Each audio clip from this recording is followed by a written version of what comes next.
Michael Gove returning to his position as the Levelling Up Secretary. Tell us more. Yeah, very good evening, Michelle. Ministers are still coming and going here in Downing Street, up and down the street. As you say, in the last couple of minutes, Michael Gove returned back to the Housing and Levelling Up Department, in which he was sacked from in the dying hours of Boris Johnson's premiership. Notably, though, we have had Jeremy Hunt reinstated as the Chancellor, essentially carrying on in that role. James Cleverly, the Foreign Secretary, also staying in his position. Suella Braverman, though, is back in the Home Office, having resigned last week. She was the Home Secretary last Tuesday. She remains the Home Secretary today, though Grant Shapps, who was temporarily in between, has been moved to the Business Department. I think the other really notable news tonight is on Penny Mordaunt. Now, there was an expectation that she was going to get a big job in government. That has simply not happened.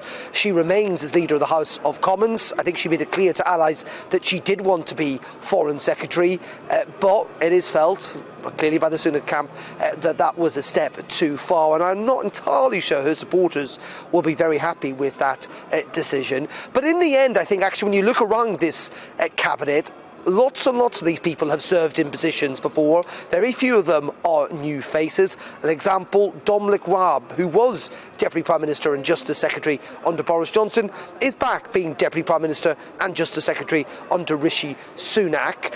And, you know, for a degree, I think there will be, again, a level of disappointment and frustration amongst some Conservative MPs about that. But Rishi Sunak's made it clear that what he wants to do is reflect not just the different factions within the Conservative Party, and he has done that today by keeping some Boris Johnson supporters, keeping some supporters of Liz Truss. But what he really wanted is on ministers who had quite a lot of experience already inside government. His entire speech today, Michelle, was about how these are serious times, that he is a serious politician, willing to take difficult decisions, that he's someone who's going to be of professionalism and integrity, and that is why I think we're seeing it somewhat reflected in his cabinet choices today. But it is an historic day. I know we have these now, it seems, almost every second day in Downing Street, but an historic day that we have had our third Prime Minister in the space of 2 months, but one who is the youngest in over 200 years, the first non-white Prime Minister of this country, and also an incredibly wealthy one, but one who's going to face the toughest in-tray of any Prime Minister, I would suggest, maybe since the end of the Second World War. Indeed, he will, and he's not deterred. He's going for it today. Many people, just before I let you go, Darren, I can see the inbox. Many people are getting in touch asking, where's Kemi Badenoch? What do we know so far? Yeah, she is still in there. Now, she is the International Trade Secretary, isn't she? There was speculation that she may move to education. Gillian Keegan, though, has got that job instead. I think she may well remain in international trade.